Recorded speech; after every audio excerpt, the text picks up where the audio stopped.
ये प्रश्न हमारे पास सीबीएसई बोर्ड का है, इसके अलावा बिहार बोर्ड में भी इसी से सवाल को थोड़ा सा चेंज करके पूछा गया है कई बार बोर्ड सर से बनाएंगे तो हमें एलएचएस क्या लगाना है, आरएचएस क्या लगाना है, 0 लगाना है। तो इसको जरा ध्यान से देखिए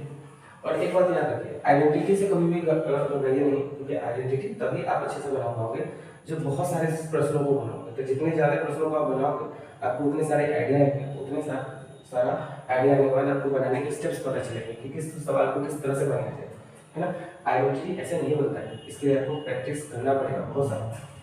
खैर इस बार देखते हैं टू,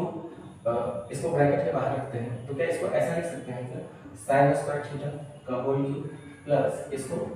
कॉस स्क्वायर थीटा का होल क्यूब ब्रैकेट में, क्योंकि पावर से मल्टीप्लाई करनी चाहिए, पावर को मल्टीप्लाई करनी चाहिए, -3 और पुनः इसको ऐसा लिख सकते हैं कि साइन स्क्वायर थीटा का whole square plus cos square theta का होल स्क्वायर, क्योंकि पावर को 2 से फिर से गुणा करके चला जाएगा, यानी जहां थे वहीं पहुंच गए।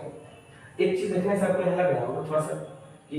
a स्क्वायर है, एक पूरे को अगर हम a समझ लेते हैं, a square plus b square, और कहीं से इसमें 2ab का टर्म शामिल हो जाए तो ये परफेक्ट a प्लस b के होल स्क्वायर का बन जाएगा। तो क्यों ना 2ab को दे दिया जाए, नहीं है समझ हटा लेते तो प्लस 2a into b। तो एक बार क्या करेंगे, 2 sin square theta into cos square theta plus में एक बार करेंगे और एक बार माइनस करेंगे, है ना। और ये जब 1 2 हमारे पास अभी भी शामिल है, तो एक बार हमने 2 sin square theta into cos square theta को ऐड किया, एक बार सब्सट्रैक्ट किया, ठीक है। तो यहाँ पर अब हमारे पास फॉर्मूला है क्यूबिक फंक्शन का कि a cube plus b cube क्या होता है, a cube plus b cube होता है a प्लस b का whole cube minus 3a square,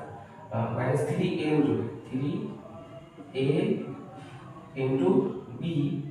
into bracket के अंदर में एक बार इसी को ऐड कर देगा, है ना। तो ये हमारे पास a cube plus b cube का फार्मूला ब्रेक हुआ है। फिर से समझिए, a cube plus b cube का फार्मूला क्या होता है, a प्लस b का whole cube minus 3a into b into bracket के अंदर में a प्लस b, ठीक है। अब ये वाला टर्म हमारे पास बचा हुआ -3, इस पर ध्यान दीजिएगा। तो आप देखिए ध्यान से यहाँ से यहाँ तक ये हमें a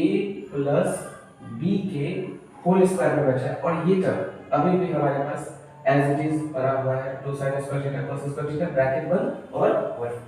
तो आप ध्यान से देखो तो आपको एक चीज क्लियर हो रहा होगा कि इसका वैल्यू a ये sin square theta plus cos square theta क्या होगा, 1 के बराबर, 1 का whole -3 sin square theta into cos square theta, ये पूरा वैल्यू कितना मिलेगा, 1 मिलेगा, मल्टीपल करना मिलेगा ब्रैकेट में मिलेगा। फिर से यहाँ पर -3 ब्रैकेट के अंदर ये पूरा वैल्यू क्या मिलेगा, 1 मिलेगा, 1 का whole square -2 sin square theta into cos square theta bracket 1 + 1, clear है। तो ये